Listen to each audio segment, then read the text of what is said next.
Hello, this screencast video will walk you through the English 101 General Education Assessment process. Again, many of you who have been doing it a number of years have figured out your own best ways to accomplish it, so I'm not saying that this is the way it must be done. But it is a way to walk folks through who might not be sure of how to do it. It also, inclusive in the screencast, will be all those necessary steps and tasks and requirements in order to be compliant with the general education assessment. So what we'll be using briefly is a empty course shell, for a course, because due to FERPA reasons, I can't open up one that has actual students in it. So we'll kind of use this to walk through the Blackboard part of this process. So my assumption is that you've created a digital upload, assignment, assessment, whatever, for your students to upload the research papers and other assignments in your sections. So once the students have uploaded all their papers to the electronic assignment submission and you're ready to grade them, it's highly recommended that you kind of, do all three things at once. That is, grade the paper per your grade book. So in other words, again, you're grading the paper holistically as you would grade any other assignment. So they may earn a 77, or maybe they get an 89, whatever. The second stage of that process then is how you disaggregate the specific data for the general education assessment, i.e. those three different dimensions on the rubric, and we'll be taking a look at that. So you'll have the graded paper for the student, and then you also have the rubric for general education assessment. And of course, I'll be kind of walking you through that here momentarily. All right, so once they've submitted all of those assignments, obviously you're very familiar with this. You go to needs grading, and there's the window that'll show all of those papers that need grading. Click on the attempt, and that'll take you to the Blackboard assignment grading window, right?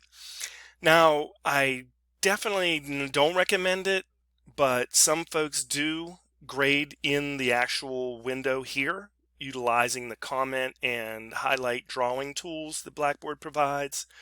They are pretty limited, pretty clunky, very similar to the PDF example that I'll show you.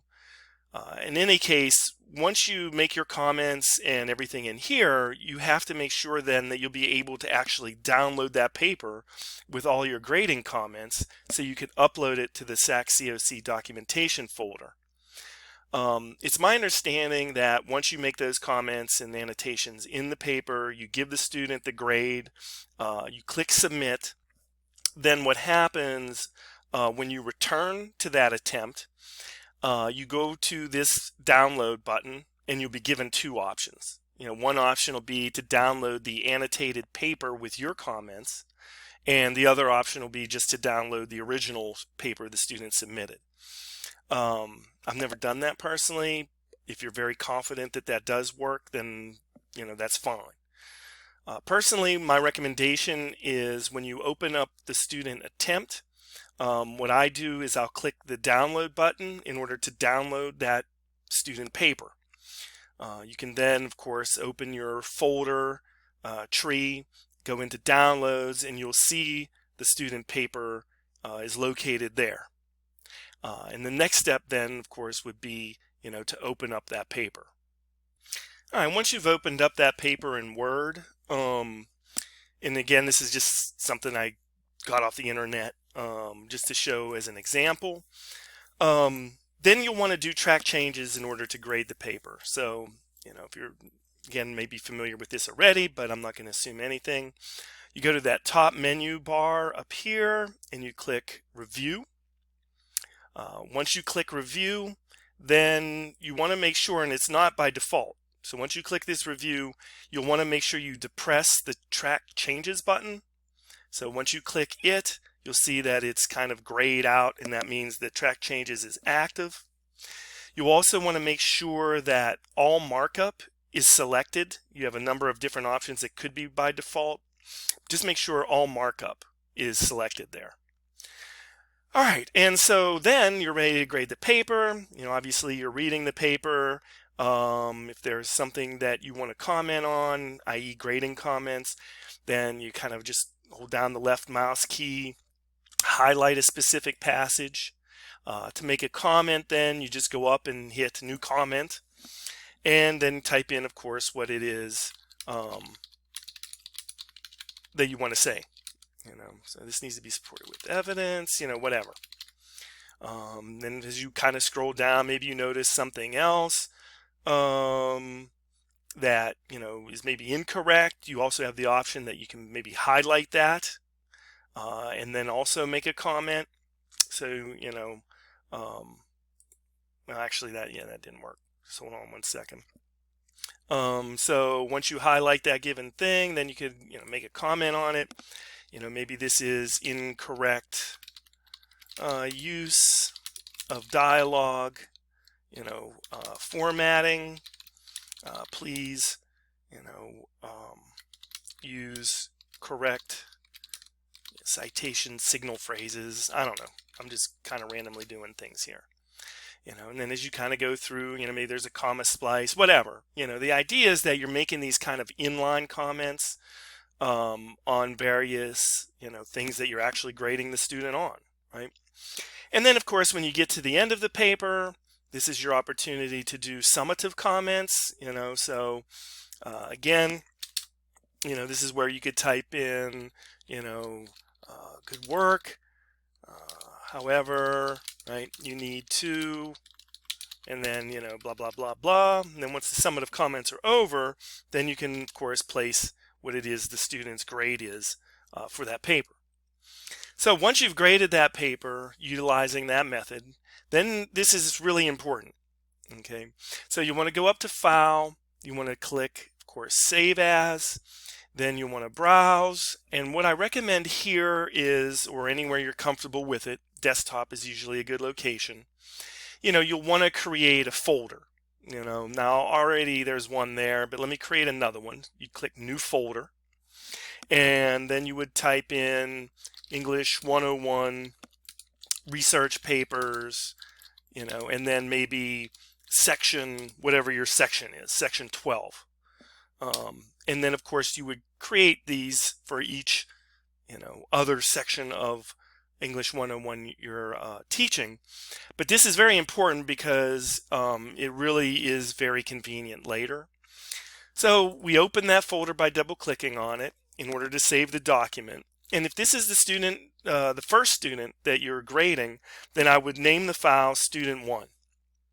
Remember that you're grading these consecutively. So even when I go to my Section 13 course, if I had 21 students in my Section 12 course, then the first student I grade in my Section 13 course will be student number 22, right? So they're graded consecutively throughout. All right, so I save that. Okay, and once I save that, then I know where it is. Now the next step is to complete the rubric. So you've graded this paper, and that 77 represents their score holistically. The Gen Ed part is where we disaggregate, okay, using this rubric, the specific grade for, or in this case score, for those 3 general education student learning outcomes we're required to assess. And those, of course, are represented by these 3 different dimensions. So just take a quick minute, and I would probably up here type student 1. So what you've done is you automatically beginning the process of creating the graded paper and the corresponding rubric. If the student papers have names on them, don't worry about it. Just upload them to the folder, which we'll get to in a minute, and I'll redact those names as I pull the samples. Okay, so you don't got to worry about that. So student 1, what I give him a 77. So maybe content-wise, the student earned a 2 out of 3. Use of information technology, maybe this was done very well and got a 3, and maybe there were, I don't know, some grammar issues, so the student got a 1. All right. So once I've completed this, okay, then what I'll need to do is I will have to open up the assessment spreadsheet And as I'm kind of doing all of these steps, I could be completing each step of the assessment process. All right, so once you have the assessment spreadsheet open, and this one's already completed for one section, but I left this first one blank because here's our student one. And as you recall, student one scored a 2, a 3, and a 1 on each of these dimensions. Okay, so these scores correspond to, on the spreadsheet, each SLO, right? So this student one is in section 12 and scored a 3, a 2, and a 1. And of course, you add them up, that's 5, and 1 is 6. So in the total score, then you would enter 6. And again, you'll be entering these for each student in your sections. And here's an example when I go to section 13, because again, you're only using one spreadsheet for every section that you teach. You could fill literally thousands of student scores on this spreadsheet. There's no limit to it. But make sure again that you're on the point tab. So when you get to section 13, right, this is going to be your first student there is actually going to be student 21, and you would fill in the rubric scores there as well. I have a version of this where these all calculate, so don't worry if there's no numbers appearing in there. Please just don't really mess with it at all. Just worry about this column here to record those scores. All right, so basically what you've done is you've gone into Blackboard at the student attempt, downloaded it, you've made the track changes and comments in Word, you've made summative comments at the end of the paper, gave it a score. Then you took a second and opened up the rubric file, labeled it student 1, and gave it a rubric score. And then you transcribed that rubric score to the general education assessment spreadsheet. And it's again just rinse and repeat for every other student. So before again you close out of that rubric, you want to save it as well to that desktop folder that we saved the paper to. So again, you'd go to save as, browse, find your desktop, find the English 101 research paper section 12 folder, and then you want to rename the file student number 1 rubric. Okay, and again, this is very important for a reason that I'm going to get to in just a second. Okay, all right, so with that being said, we are ready to return to Blackboard and upload to the SAC COC documentation folder. Actually, one more thing I almost forgot. So perhaps a student submits the paper in PDF format. You are still able to make comments and annotations and highlights and so forth. And you do not need Adobe Pro to do it. In regular Adobe, there is on the top toolbar a comment and highlight feature. Okay, and so quite simply and not too dissimilar from the Word, you can highlight text, you can underline text. So maybe this is something that I want to highlight. Then you would just click that to activate it, hold down the left mouse key, and highlight it. Then you also have the option to comment on why you highlighted it by clicking the sticky note option, and you'll see it kind of stays on your cursor. And I always put it right there toward the end, and it'll automatically open up the dialog box. So you could type in here, and I'll just use the comment that I used before. You need to support this with evidence. And then just instead of clicking out of it, click post, and then that comment will be permanently embedded there. And it is retrievable by SACs, the provost, anyone, okay, so that they can see what those specific comments are. You also have the option too, if you want to just go ahead without clicking the tools, just kind of highlight something, right? Then the tools appear there. You could highlight, you could underline it. So maybe I'm going to underline this, and then I'm going to make the comment by clicking the sticky note option right here. And I'm going to say need a comma after a subordinate introductory clause. Something like that, post. And then again, it's kind of like rinse and repeat, right? And so PDFs are more limited in terms of what you can do.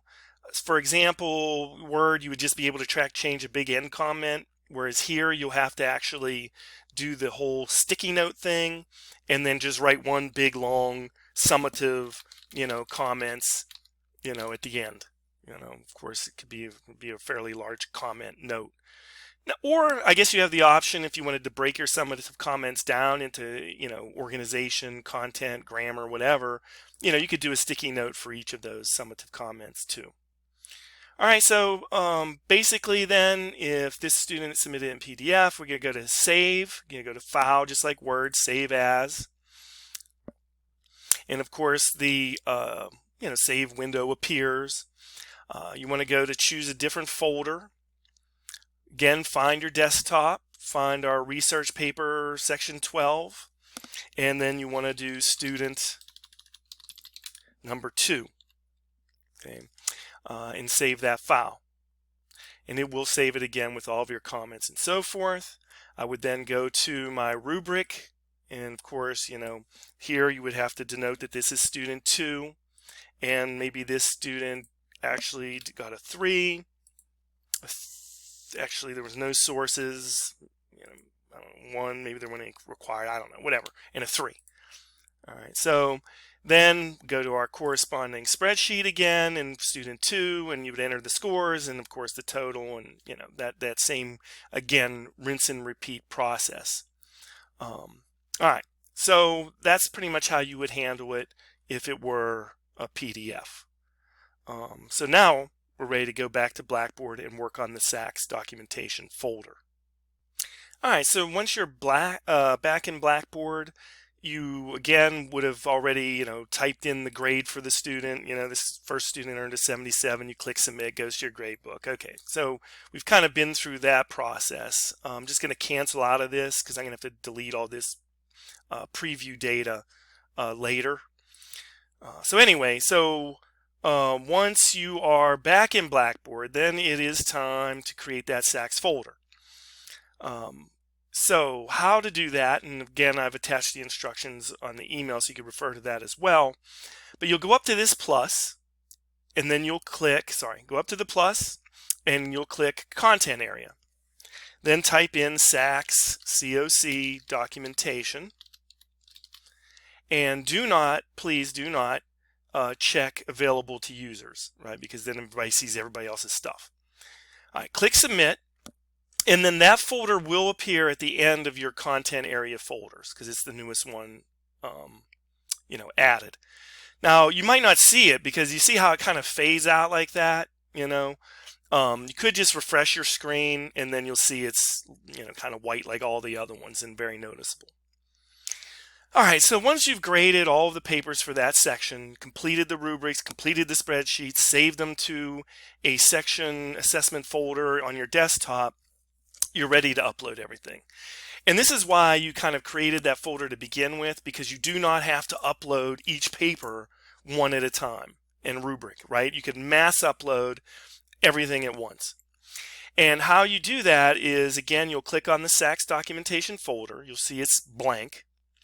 Then go to Build Content, select Item, and then you'll want to type in I would type in something that's fairly representative, right? So just English 101, assessment, comma, section, and what was it, 12.